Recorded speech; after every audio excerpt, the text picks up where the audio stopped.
And next, we'd like to call Lisa Mitchell, the CIBC branch manager.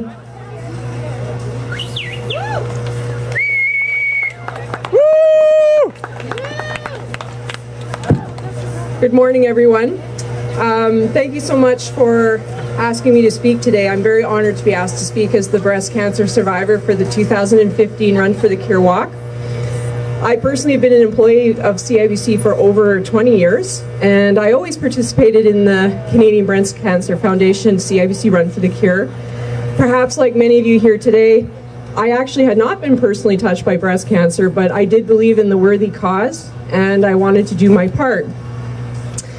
My journey began last year when I made a personal decision to change my lifestyle, and one of my goals was to lose some weight.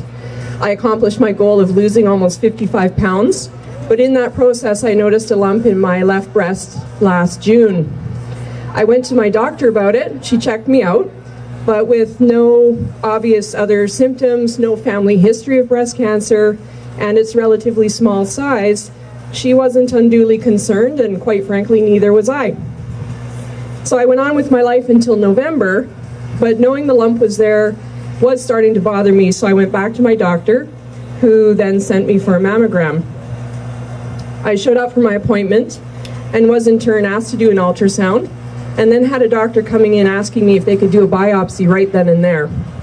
I'm the type of person who tries not to worry, you can ask my husband that, until I have all the information, but I have to admit, I left the hospital that day not feeling too good about it.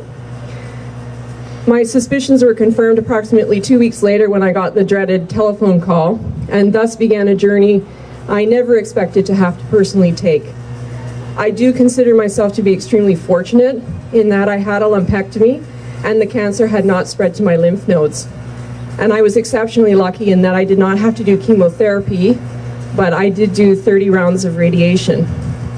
To be totally honest with you, I hesitated when I was first asked about being the speaker today, because part of me feels that there are so many others of you out there that have had to go through so much more than what I did, and maybe aren't as lucky as I feel that I am. And a friend and a colleague reminded me that anyone with a diagnosis of cancer goes through the same roller coaster of uncertainty, fear, worry, and emotions. And when I reflected on that, I knew that she was absolutely correct. I had some people say to me during my journey that I didn't look like I had cancer, which I found to be an interesting and slightly humorous comment. And that brings me to an important point, which is not everyone living with cancer is going to have the obvious outward signs like hair loss due to chemotherapy. And with the support of the Canadian Breast Cancer Foundation and my own journey, I realized that cancer can and does have many faces. The one constant is the support of family, friends, the CBCF, and of course all of you that have shown up today to support the fight against breast cancer. And I'd like to pass on my extreme gratitude at all the support I've had from my husband, who's right here insisting on filming me. My mother and father-in-law came from Winnipeg, all my friends and family, and of course the Canadian Breast Cancer Foundation and the CIBC Run for the Cure. Thank you so very much for coming out today, and I look forward to the day when we do find the cure. Thank you.